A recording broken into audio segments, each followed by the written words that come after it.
a little bit of deadlift, and a little bit of overhead press. Both exercises done versus bands. If you don't know, the purpose of bands is to provide some accommodating resistance, resistance that goes up as you get closer to the lockout of the movement. What it's designed to do, or at least the mechanism that I appreciate the most and use in my training, is it forces the lifter to accelerate, to basically build momentum and be explosive from the onset of the lift or from the bottom of the lift, in order to overcome the bands as they start to catch up a little bit to you. In this particular setup with bands, I've increased the tension on the bands of what I've been doing for the last several weeks, using the black heavy band. At lockout, I did measure these and came up with a measurement of 165 pounds total between the two bands at the top of the movement. So whatever you see here, it's like I'm locking out 165 pounds more than the bar weight. So like I said, it's more challenging at the top than it is at the bottom, and it makes it where I have to accelerate through from the bottom just to overcome that, to get a good solid lockout. So I was fairly happy with this. This was a combo workout. This was 2 workouts into one day.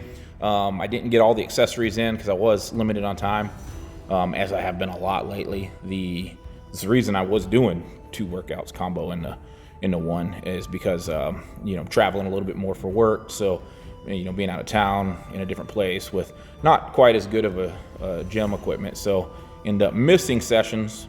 But instead of entirely missing them, I'm just going to try to couple them together if possible. So that's that. Worked up to 415, I believe.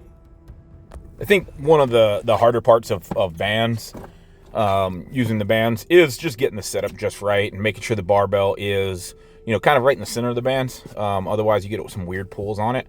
Nothing crazy to overcome. You can do a little bit better by seeing people loop the bands around the ends and then stand on them, and that kind of ensures that you're going to do a little bit better job of making sure that the barbell is going to go up in the direction you want it to. But then you got to deal with standing on something and then the weight setting down on top of the bands. So nothing super ideal about using the bands, but that setup's pretty good.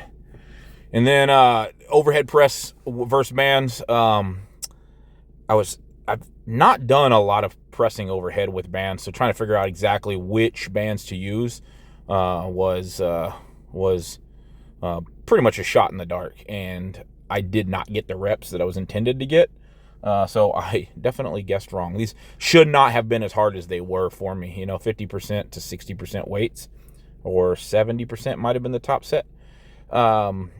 Versus the bands, those bands, I didn't measure it with my setup on how I would have to measure those.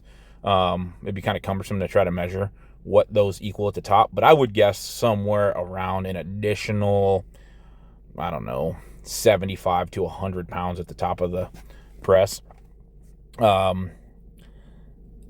It's not going to be exactly like the 75 different than the bottom, but because they're already stretched out pretty good just to start the lift. So it was definitely pretty good contrast, and I was unable to complete all of the reps that I was supposed to. And a little bit of that might have been the fatigue from the deadlifts, but hey, is what it is. And that's all I got filmed today, was just the set of overheads and the set of the deadlift. So